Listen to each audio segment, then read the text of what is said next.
Bom dia, boa tarde, boa noite. Não sei que horas estará estudando isso. Você já me conheceu essa altura da situação e da nossa vida. Eu sou o professor Fábio Jurachek e ministro História A. Hoje não com exercícios, como fiz nas duas últimas aulas, mas como professor do conteúdo mesmo. Daremos seguimento, então, hoje, pessoal, aos conteúdos trabalhados na última aula pelo professor César de Antiguidade Oriental, hoje com a parte 2, com mais 3 civilizações, tá? Então, sem mais delongas, porque o vídeo é um pouco grande, vou aqui compartilhar minha tela com vocês para que vocês tenham acesso ao slide. Só um minuto, porque eu sou um senhor que sou perdido com a tecnologia. Espero que estejam vendo aí, devem estar vendo. Vamos lá. Na corona não, tá? Engasgando com água. Impressionante. Olá, então, meus amigos. Segunda parte de Antiguidade Oriental com vocês. Pessoal, começaremos com os hebreus. Os hebreus são o povo nessas civilizações do Oriente Próximo que habitou, aliás, o susto de português, que habitou a região da Palestina. A região da Palestina nesse mapa está bem mostrada para vocês. Nessa região que está em amarelo, deve ser amarelo, isso aí eu não sei. Né? Não sou daltônico, mas não sei identificar muito bem algumas cores e nuances, tá, pessoal? Fazer o quê? Faz parte da vida.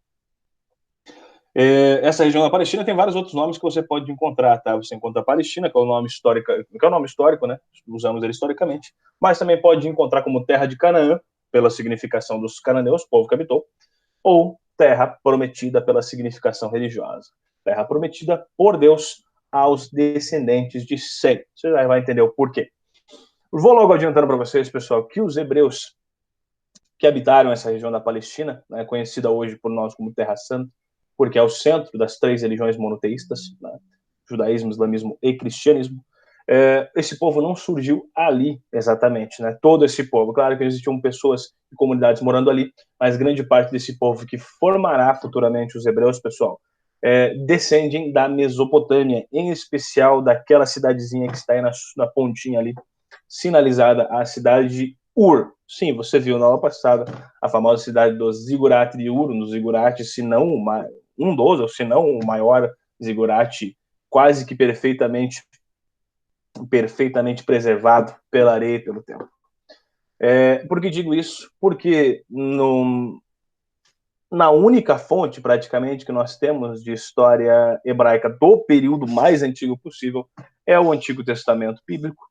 Esse Antigo Testamento Bíblico, existe uma linhagem, né, aquele pedaço, né, no surgimento da vida segundo a mitologia judaico-cristã. Sim, usamos o termo mitologia judaico-cristã, pessoal, para falarmos de história, o termo religioso de uma história de narração criacionista, é um termo que se usa na religiosidade. Aqui tratamos como mitologia, como trataremos qualquer uma das explicações do surgimento do mundo a partir de então.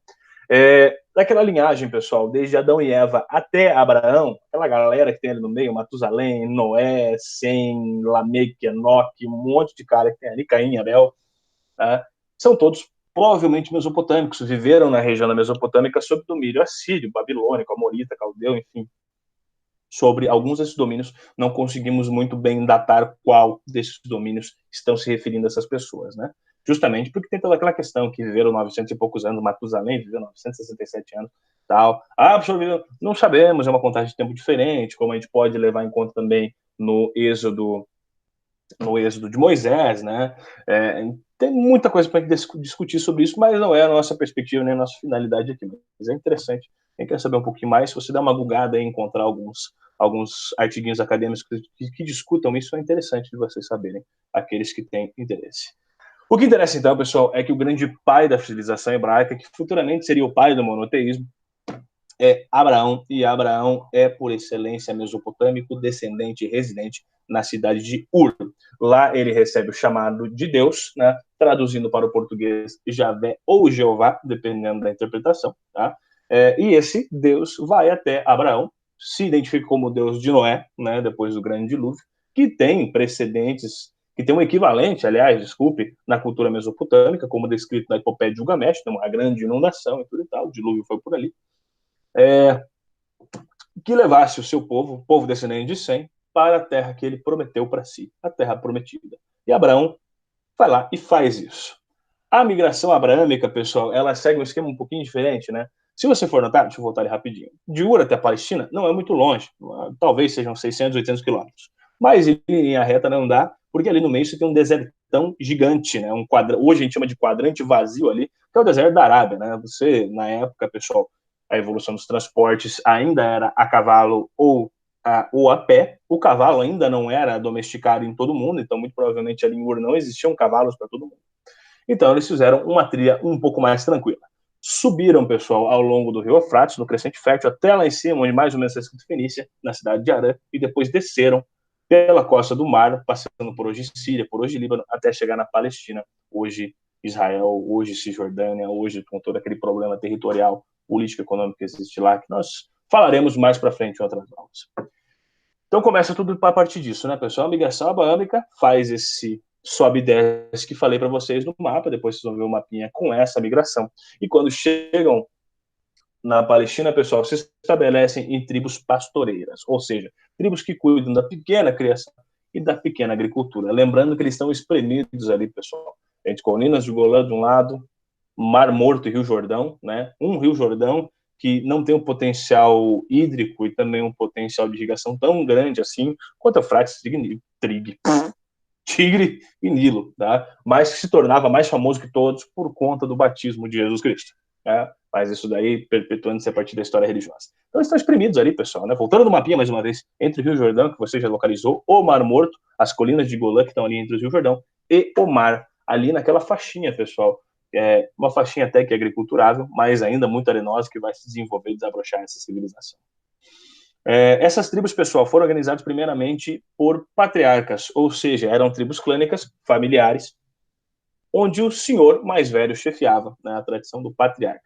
Futuramente, pessoal, esses patriarcas vão ser multiplicados pelo crescimento da população da região, pela descendência que vai se criando. Tá? Segundo a história bíblica, pessoal, existiram 12 tribos com 12 patriarcas nessa região. Esses 12, segundo a Bíblia, seriam os 12 filhos de Jacó. Para quem não lembra, Abraão teve 2 filhos, na verdade ele teve mais filhos, mas 2 são os mais importantes. Um com Sara, sua esposa, que é o Isaac, famoso, que quase foi morto lá, né? Deus quis testar a fé de Abraão. O outro é Ismael, que foi tido fora do casamento. O judaísmo e o cristianismo meio que deixaram Ismael de lado, o islamismo levou Ismael como sendo o seu braço, né, de formação. Ismael, segundo eles, fundou o islamismo, seria um iniciante do islamismo, porque ele ficou ali morando, habitando a Arábia em grande parte, ou alguns dizem que foi para a África também. Mas o Isaac, né, que é um dos principais ali para a história judaico-cristã, ele teve mais filhos, se eu não me engano, 3 ou 4 filhos, mas um desses filhos é mais importante, que é Jacó. Jacó teve 12 filhos, tá? E cada um desses filhos dele foi um patriarca das 12 tribos. Guarde bem esse nome, 12 tribos de Judá. Tá? Você vai usar um pouquinho mais para frente. Ficam permanecendo nessa região, pessoal, com a pequena criação, a pequena propriedade privada, a pequena iniciativa da agricultura, tá? Mas vivendo até que relativamente bem. Tá? Já existia uma incipiente propriedade privada, embora a economia fosse coletivista, né? Todo mundo trabalha na terra do patriarca, mas a terra do patriarca, tá? Porque ele está inspirado por Deus, enfim, toda aquela história. Mas uma crise climática chega na região, atinge também o Egito, mas os hebreus sabem que é melhor que eles estejam no Egito, que o Egito é certeza de comida, do que eles estejam ali naquele meio do nada, tá? Então a galera toda desce para o Egito, porque o Egito era uma certeza que pelo menos de fome eles não morreriam. Tá? É o início do chamado êxodo mosaico. Calma, mas isso aí vai acontecer depois. Quando os hebreus chegaram no Egito, por sinal, viveram por mais ou menos 400 anos. Desses 400 anos, 200, 250 anos, eles conviveram pacificamente com os egípcios. No final de sua existência, 200 a 150 anos, eles foram escravizados. Por quê? Muito simples. Os Ixos dominavam o Egito quando os hebreus chegaram. Os Ixos viviram ao passado, eram povos da Anatólia, da região da Turquia, que dominaram o Egito por um tempo, pelo uso do cavalo principalmente. E quando os Ixos foram expulsos, os judeus não se envolveram nas guerras contra os Ixos.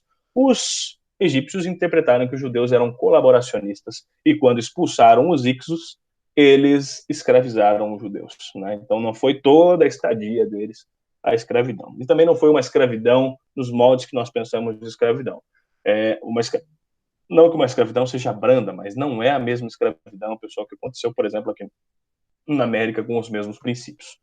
O sofrimento maior do judeu é ficar longe da terra prometida. Né?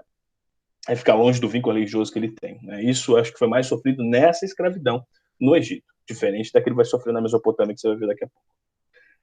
E quem vai comandar isso é Moisés, né? Moisés, pela tradição bíblica, irmão de um faraó, né? Dizem ser Ramsés, mas há um erro de contagem, muito provavelmente não seja Ramsés, que Ramsés é 400 anos depois, né? Que seja Tutmés, o irmão dele.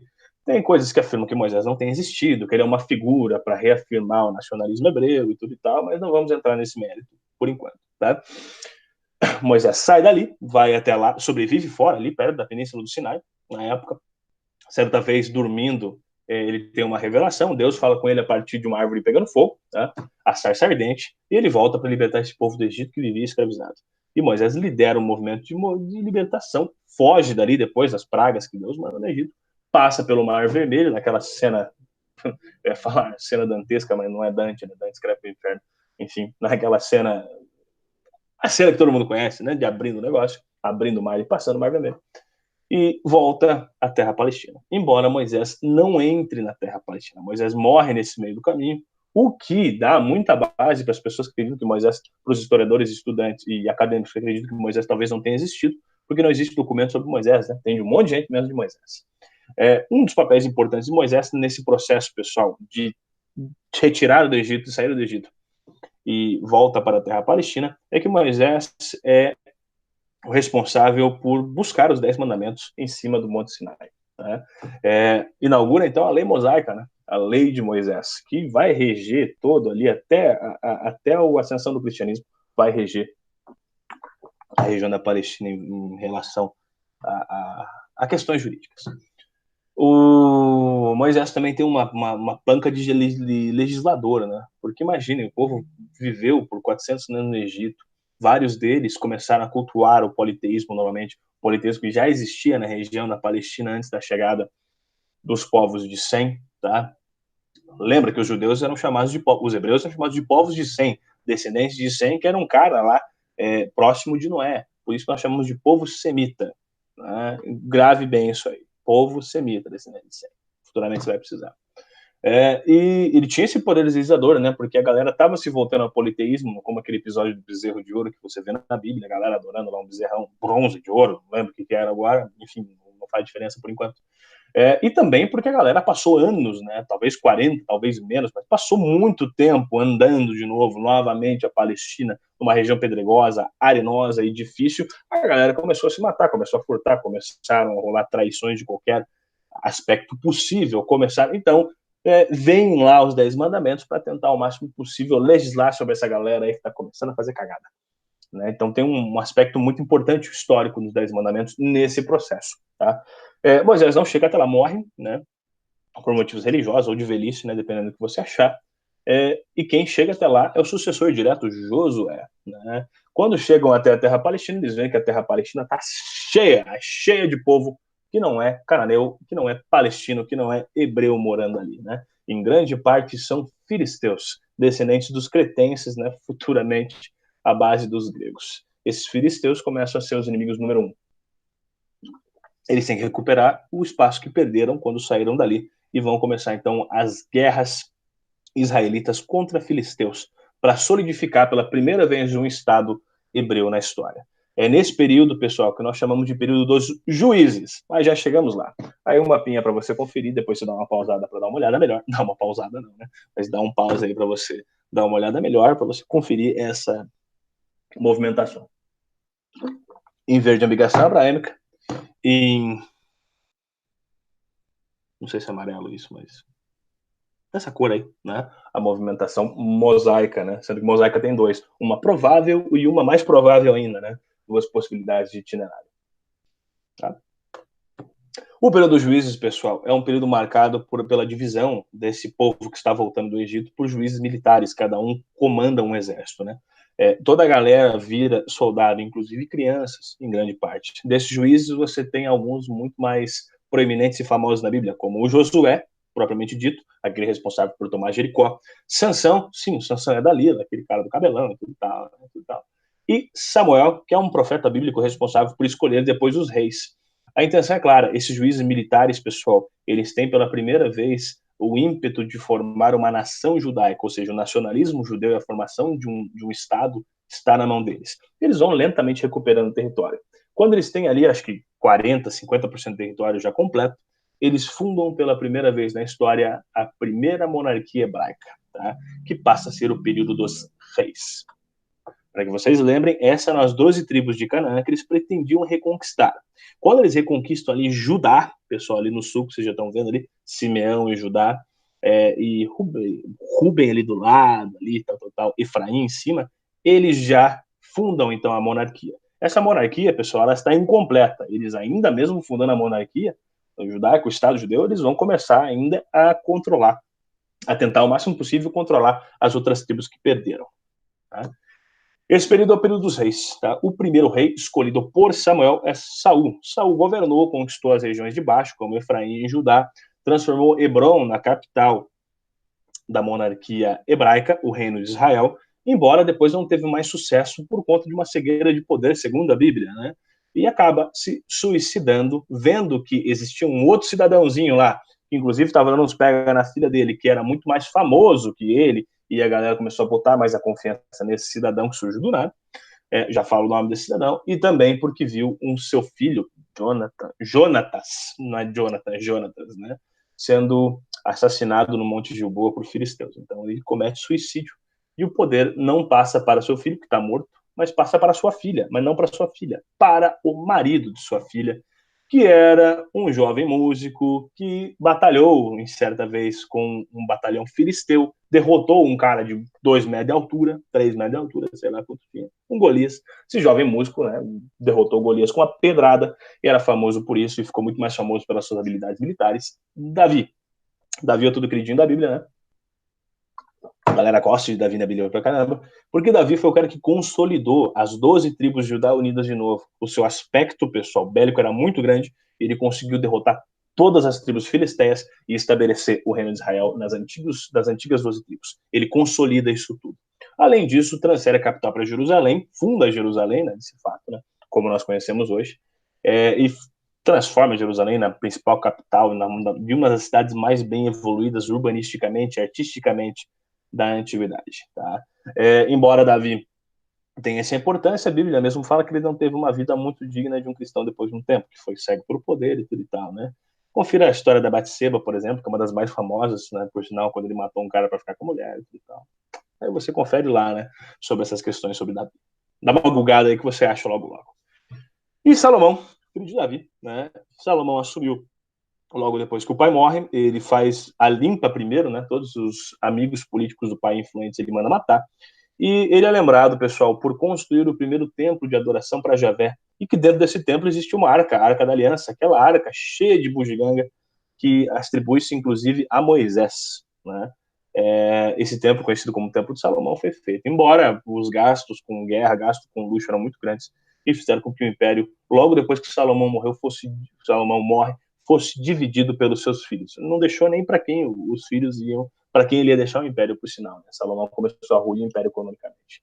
Os descendentes de Salomão dividem o reino em dois, né? Ao norte, Israel, e ao sul, Judá. Reino de Israel aqui, pessoal, no canto direito da sua tela, esquerdo da sua visão, né? E depois o reino de Judá e o reino de Israel. O reino de Israel, pessoal, foi invadido pelos assírios. Ele era mais pobre e mais populoso, foi invadido pelos assírios. E sua população foi, de certa forma, escravizada ou colocada a julgo sobre os assírios. O de Judá, pessoal, ele até conseguiu se segurar por um tempo, mas depois foi invadido pelos babilônicos, né, pelos caldeus ou neobabilônicos, em 587, sob o comando de um cidadão que você conhece, Nabucodonosor. Né? Segundo, ele leva a galera para a Babilônia e lá escraviza essa galera por 30, 40 anos, se eu não me engano, no famoso cativeiro da Babilônia. Lá eles foram muito escravizados, né, do pior sentido possível da sua palavra.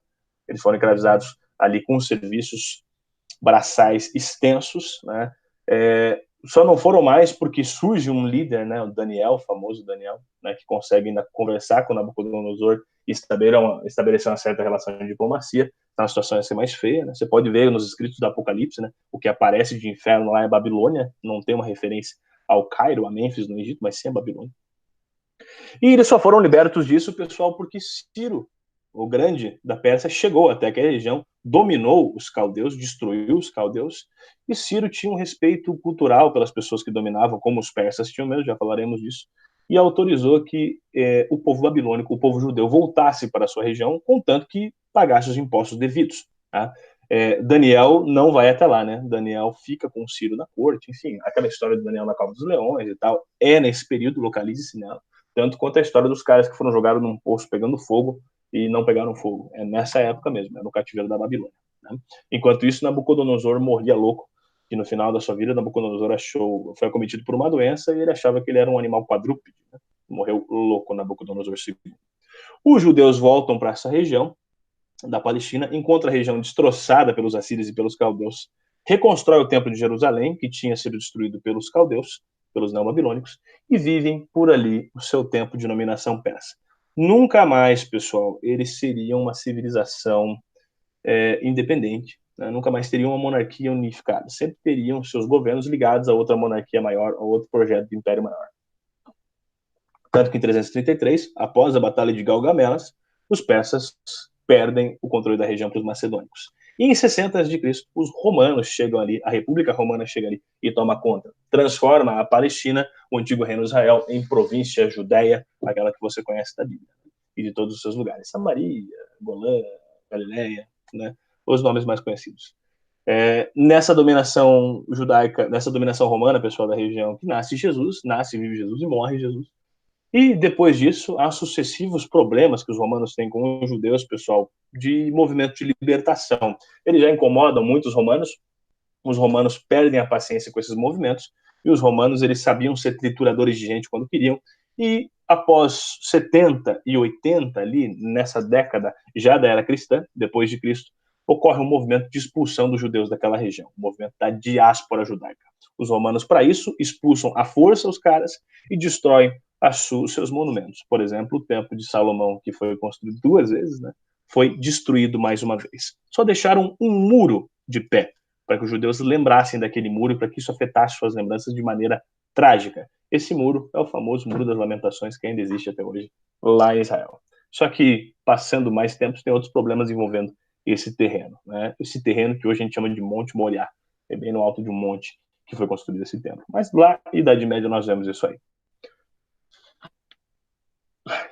Vai embora.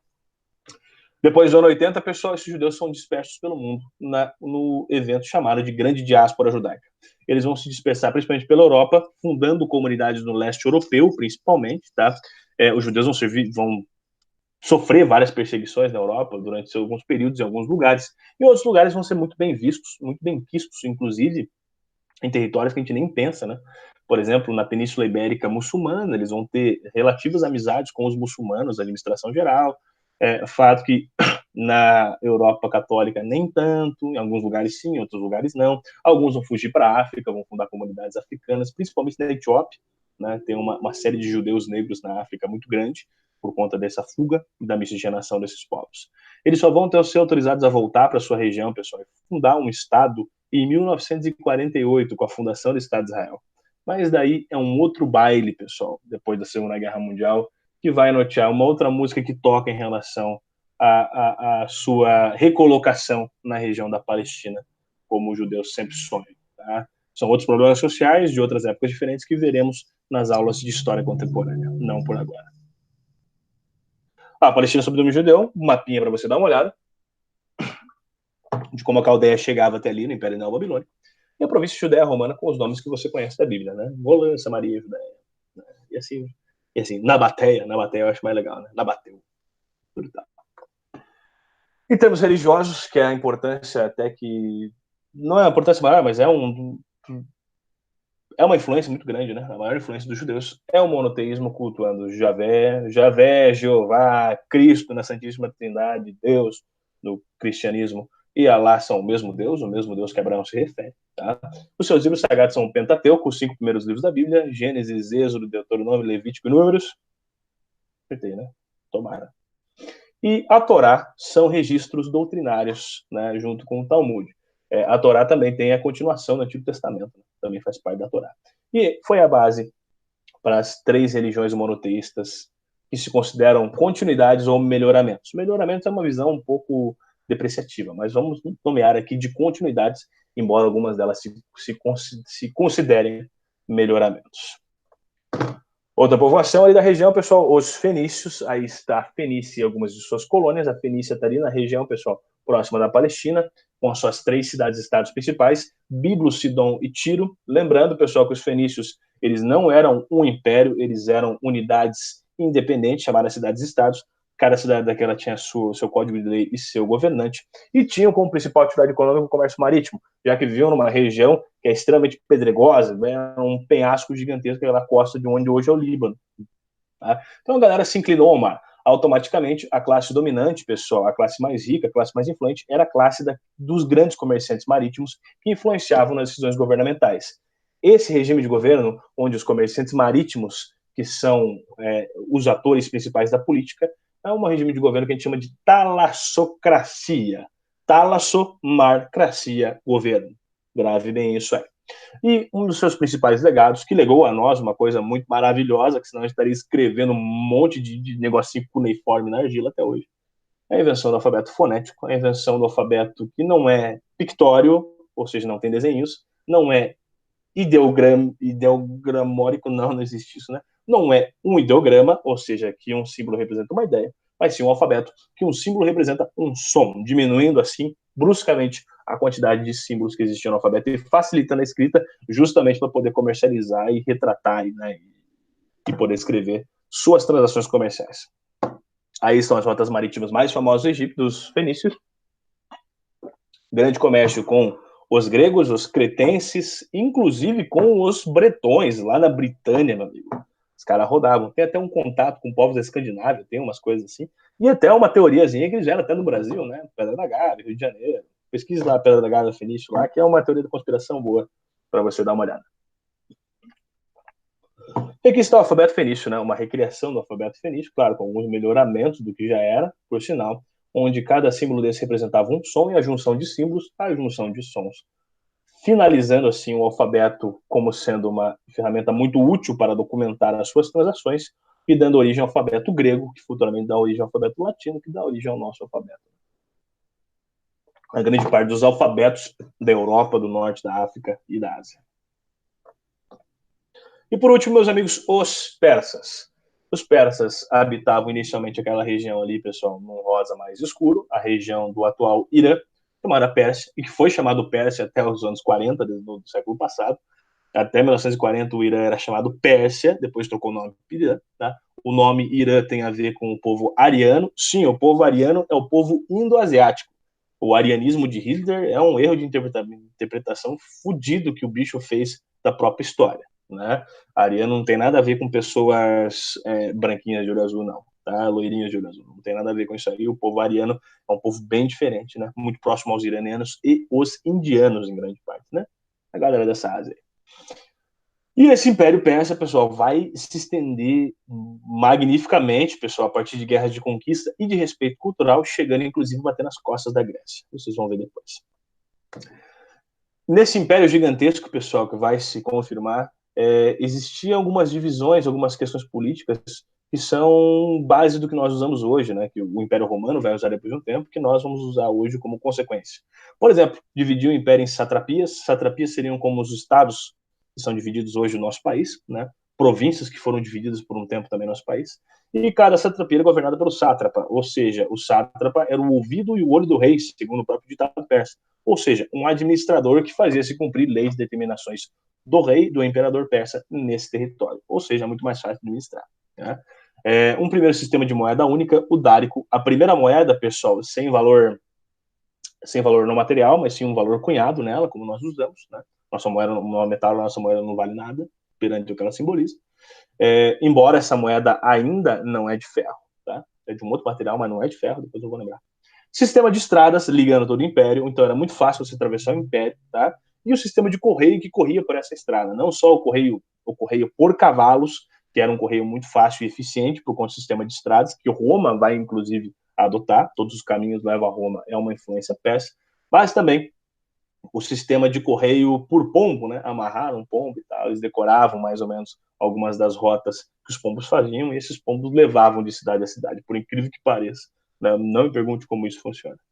E a política expansionista de Ciro I, que vai conquistar a Mesopotâmia, de Nabucodonosor, de Cambises, que conquista o Egito, de Dário e Xerxes, que tentam conquistar a Grécia, mas não conseguem nas guerras médicas ou guerras greco-pérsicas. Vou adiantar uma coisa: os gregos chamavam os persas de medos, porque tinha um povo acima dos persas, que foi dominado pelos persas, por sinal, que se chamavam medos. Mas para os gregos era tudo medo, por isso guerra médica. Né? Mas são gregos contra persas ali. Persépolis, a capital cultural, fica ali próximo onde hoje é o Teherã, no Irã. Nós tínhamos duas capitais ali, né, pessoal? Parsarga, da capital administrativa, e Persépolis, a capital cultural. Ainda está lá o sítio arqueológico, para quem quiser visitar um dia. Não foi destruída por movimentos fundamentalistas, Persépolis. Né? Sobrevive a esse tempo nessa região, que é bem complicado em relação à história, à preservação de alguns monumentos antiquíssimos. Uma das influências mais latentes também, pessoal, dos persas em nossa civilização é a cultura e a religião, uma política de respeito cultural e assimilação dos valores de quem era conquistado. Ou seja, como aconteceu com os judeus, podem voltar para lá, não tem problema, cultuem seu Deus, façam suas coisas, porém, paguem nossos impostos. E vários dos seus aspectos os persas traziam para sua cultura também, contribuindo para que a diversidade cultural do império fosse gigante. E a principal religião, pessoal, criação persa, made in Pérsia mesmo, o zoroastrismo. Teorizado por um cara chamado Zaratustra, aportuguesando, melhor, alatinizando, fica Zoroastro, por isso zoroastrismo. E o zoroastrismo era uma religião que possui alguns preceitos, pessoal, que nós conhecemos muito bem, porque o judaísmo e o cristianismo e o islamismo beberam muito do zoroastrismo na sua estrutura. Por exemplo, ressurreição dos justos, reencarnação da alma, reencarnação não, desculpe, ressurreição da alma, reencarnação é outra história, tá? Eu falei a mesma coisa. Ressurreição dos justos. Ressurreição da alma, ressurreição dos justos. Um mundo dualista, duas entidades para chefiar esse mundo, pessoal, que não é só bem, não é só mal, são duas entidades com a mesma força, o mesmo princípio. Você pode ver que no judaísmo mesmo vai passando essa história, né? A história passa a ter não somente Deus, mas vai começando ao longo da história do judaísmo, do cristianismo, a assumir outra forma de uma outra coisa que controla o mal, que não é simplesmente Deus o fruto de todo mal, tem esse processo na história judaica, na história cristã, e também, pessoal, a presença não só do dualismo, mas também a presença da adoração desses dois deuses dualistas, né?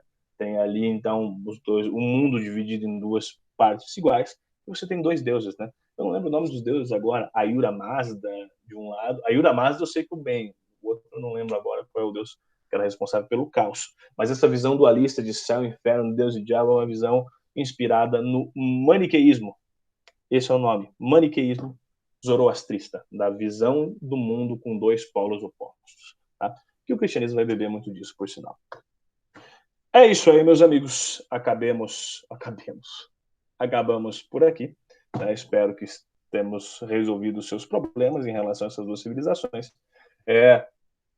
Próxima aula, então, exercício sobre, tá? Eu vou abordar os exercícios também sobre as civilizações da aula 3, né? Os exercícios que não são obrigatórios que tem sobre essas três.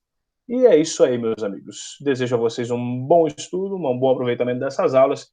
E tamo aí, né? Porque vocês sabem que vai cair na prova e assim vai.